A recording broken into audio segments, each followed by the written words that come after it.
En principio, el planteo que tenemos sobre la cuestión del transporte público en la ciudad de Rosario tiene que ver fundamentalmente con pensar la posibilidad cierta de recuperar para los rosarinos, para las rosarinas, un sistema de transporte que permita el disfrute y el uso y el usufructo del conjunto de la sociedad con posibilidades ciertas de frecuencia, de accesibilidad, con posibilidades ciertas de dejar el auto en la casa y poder confiar, sobre todo eso, recuperar la confianza en el transporte público, que es lo que hoy no tenemos, ¿no? Es muy difícil que alguien que tiene que llegar a determinado horario a trabajar o que tiene que llegar al estudio a determinado horario, si no pierde el presentismo, si no pierde las horas de clases, o que tiene que llegar a un espectáculo, por ejemplo, confíe en el transporte público que hoy tenemos y por lo tanto no apuesta al transporte público. ¿Qué es lo que decimos? Esos 10 años que se vienen de transformaciones profundas en el transporte, no solo a nivel local sino a nivel nacional, no pueden estar atados a una concesión durante 10 o 15 años, que es lo que va a establecer el nuevo pliego, donde todos esos cambios, por ejemplo la posibilidad de que el tren entre al casco urbano, inclusive al casco céntrico, a través de la estación Rosario Central, distintas estaciones y distintas posibilidades que se abren, un metrobús, una parte soterrada, ¿no es cierto?, subterránea en alguna parte de Rosario, distintas alternativas y mecanismos nuevos de transporte en la ciudad de Rosario, que tengan que ser negociados con el privado o los privados a cargo de los colectivos, porque va a tocar sus intereses o porque va a tocar lo que simplemente se había acordado en el pliego, ¿no es cierto? Entonces, la necesidad de negociar palmo a palmo estas transformaciones nos hace llegar a esta disyuntiva, o más de lo mismo, o municipalización, repito, no necesariamente por una definición ideológica, uno puede plantearlo, el por qué los servicios públicos básicos tienen que estar en manos del Estado, pero además creemos por una cuestión pragmática. Hoy es necesario que el Estado municipal se haga cargo de poder planificar sin cortapisas el transporte en la ciudad de Rosario, fundamentalmente. Sacando la cuestión de frecuencia, evidentemente hubo con el tiempo un cambio del parque automotor, un cambio de los colectivos de las distintas empresas, no en la medida de que el pliego, lo que se habían comprometido en el pliego, digo, el 40% de unidades accesibles a las que se comprometieron la empresa privada y el Estado municipal en sus empresas,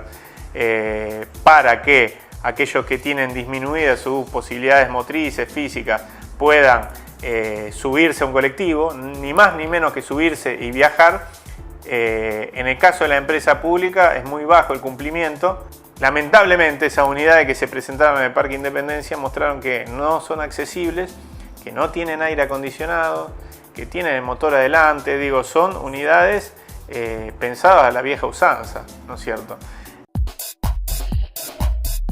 La gestión municipal piensa la ciudad, la gestión sostenida por el Frente Progresista, piensa la ciudad de determinada manera,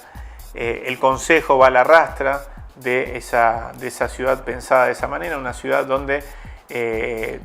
desde la primera a la última decisión están en manos de un grupo de ganadores del modelo de Rosario,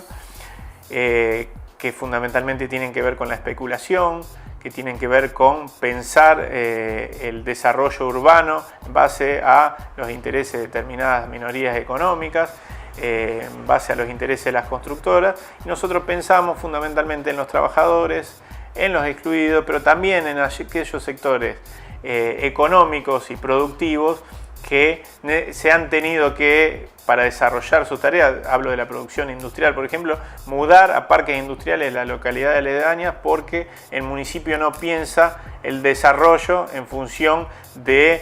pequeño empresariado, de las pymes, de las empresas industriales, que son las que paradójicamente dan más trabajo genuino, ¿no es cierto? Entonces, en ese marco, nosotros pensamos, sentimos y vivimos la necesidad de reconstruir una Rosario industrial, una Rosario de las pymes, una Rosario de los trabajadores. ¿Quiénes son los que pueden aportar ese proyecto? Todos aquellos que, más allá de los matices, ¿no? Por eso hablaba del apoyo a un proyecto nacional, pero hay sectores que se acercan con los que estamos cercanos, que quizás tienen matices en esa visión, pero que creen en la necesidad de recuperar un modelo industrial, creen en la necesidad de recuperar el protagonismo de los trabajadores, los empresarios nacionales, locales. Y en ese marco creemos que el único que puede brindar una alternativa que contenga toda esa visión de esa Rosario pujante industrial es el peronismo, es el Frente para la Victoria. El Frente Progresista y el PRO expresan otro tipo de ciudad, una ciudad de servicios, una ciudad donde la especulación tiene un rol protagónico, una ciudad donde la decisión no está en la política, no está en el Consejo Municipal, no está en el municipio, sino en un grupo, un puñado de ganadores en términos económicos, que son los mismos que son los que son beneficiarios, en realidad son los que gestionan los servicios públicos concesionados en la ciudad de Rosario, a los que el municipio en determinado momento les pide favores y que después tiene que retribuir siendo condescendiente con la mirada de esos sectores. Nosotros queremos ser condescendientes y leales con la mirada de la mayoría de los rosarinos, ¿no es cierto? Yo pienso que el Consejo en los últimos años ha pasado por distintas etapas. Obviamente pasó una etapa donde el Frente Progresista tenía mayoría absoluta, donde no le interesó demasiado discutir con el resto de los actores estas cuestiones que hacen, ¿no es cierto?, a visiones distintas del modelo de ciudad, pero después, cuando esa mayoría absoluta fue rotando, fue cambiando, bueno, fue encontrando algunos otros actores donde quizás en lo coyuntural hay una diferencia explícita con tal o cual política, pero en la mirada de ciudad no hay una discusión de fondo. Te voy a dar dos ejemplos concretos. La cuestión del pliego de transporte al que hacía referencia antes. La inmensa mayoría del Consejo, estoy hablando de oficialismo, y una parte importante de la oposición, uno toma la referencia del PRO, por ejemplo, pueden haber otros actores, no ponen en discusión esta cuestión del modelo mixto que se ha establecido, donde el privado tiene el poder para, si uno... en el peor de los casos para extorsionar la política y el Estado según sus intereses. En el mejor de los casos para negociar cada vez que hay que hacer algún cambio. Este es un ejemplo muy claro. Todos estos sectores, tanto del oficialismo como de parte de la oposición política, no discuten este modelo. El otro ejemplo es el tema de las cocheras subterráneas. Se está por entregar un negocio que va a reportar cuantiosos dividendos, que necesita una inversión no muy grande que el Estado municipal podría acometer, podría hacerse cargo. No estamos hablando de vaca muerta que requiere una tecnología que el Estado nacional en este caso no puede alcanzar, o que exigiría una inversión demasiado alta por las ganancias que se pueden obtener. Estamos hablando de una inversión no demasiado grande que permitiría que el Estado, haciéndose cargo de esas cocheras subterráneas, con una inversión, repito, no muy grande, puede regular el precio de las cocheras en el centro y en el resto de la ciudad, y sobre todo puede regular el tránsito, ofreciéndole a los rosarinos y a las rosarinas dejar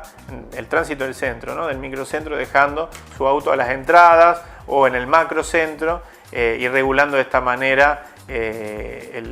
la circulación en el centro de la ciudad. Esto tampoco es discutido por una parte importante, tanto del oficialismo como de la oposición. Cuando hablo de la oposición, hablo fundamentalmente la parte que corresponde fundamentalmente al PRO, y cuando hablo del oficialismo, hablo tanto del oficialismo como de aquellos sectores que siempre 2 meses antes, por haber quedado afuera del dispositivo central del oficialismo, se presentan como los grandes opositores, a los que llamamos la colectora, espero que no se ofenda a nadie, pero que tienen la misma visión, que trabajan en conjunto, nada más se pelean antes de las elecciones para poder encarar las elecciones con chances, ¿no? Fundamentalmente esa mirada la comparten todos estos sectores, nosotros venimos a impugnarla, pero fundamentalmente impugnarla de una mirada positiva de qué es lo que necesitamos: un Estado fuerte, haciéndose cargo de los problemas de los rosarinos y de la rosarina, más allá de la incumbencia. Puede ser que algunas de estas cuestiones no sean de incumbencia directa en términos constitucionales del municipio, ejemplo la seguridad, pero hoy ya nadie discute que el municipio tiene que ponerse acá a la cabeza de la resolución del problema.